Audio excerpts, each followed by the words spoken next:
भाजपा ने 2024 के चुनाव से कोई भी सीख नहीं ली। जो काम वो खुलेआम करना चाहते थे, कानून को, संविधान की हत्या कर कर आरक्षण खत्म करना चाहते थे, अब चोर दरवाजे से वो काम करने की कोशिशें की जा रही है। सबसे पहले इसमें जो मुद्दा बाहर निकल कर आया कि बड़ी बड़ी पोजीशंस पर जहां पे आईएएस अधिकारी बैठते हैं, जॉइंट सेक्रेटरी, डायरेक्टर और अंडर सेक्रेटरी की पोजीशंस पर भाजपा की मोदी सरकार एक इश्तेहार निकालती है, विज्ञापन निकालती है, कहती है कि 45 ऐसे पोजीशंस जहां पे लैटरल एंट्री से वो लोगों को लाना चाह रहे हैं, उसमें आरक्षण नहीं होगा। ये बहुत बड़ा काम, बड़ा पाप भाजपा करने जा रही थी, और ये पहली बार नहीं करने जा रही थी।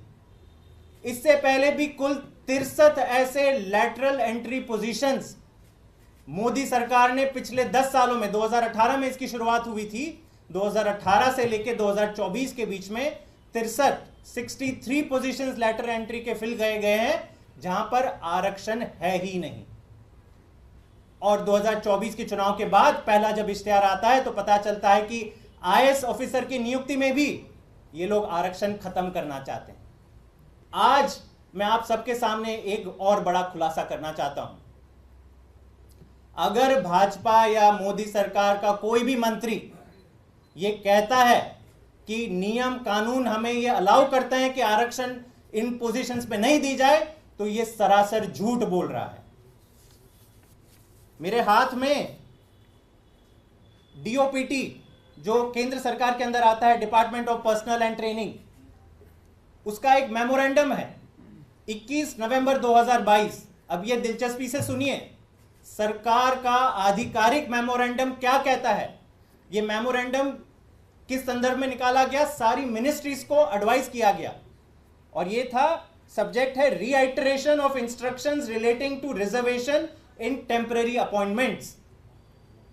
और इसमें जो मुख्य लाइन है वो मैं पढ़ लेता हूं। All the ministries, departments are requested to ensure that reservation of scheduled castes, scheduled tribes, other backward classes shall be made in all temporary appointments which are to last for 45 days or more। मतलब 45 दिन से ज्यादा अगर आप किसी को भी सरकारी नौकरी में रखते हो तो वहां पर आरक्षण देना अनिवार्य है, और अगर कोई भी डिपार्टमेंट या मिनिस्ट्री आरक्षण नहीं देता तो वो कानून का और संविधान का उल्लंघन कर रहा है। भाजपा के प्रवक्ता क्या कहते हैं, अरे साहब ये लैटरल एंट्री तो केवल 3 साल 5 साल तक की सीमित है, ये आजीवन नौकरी की कोई गारंटी नहीं है। लेकिन आपका खुद ये सर्कुलर दिखाता है कि 45 डेज की टेम्पररी अपॉइंटमेंट भी हो तो आपको आरक्षण देना जरूरी है, अनिवार्य है। मतलब आप सरासर झूठ बोल रहे हो। ये बड़ा एक षड्यंत्र रचा जा रहा है कि कैसे SC, ST और OBC समुदाय के लोगों को सरकारी नौकरियां ना दी जाए।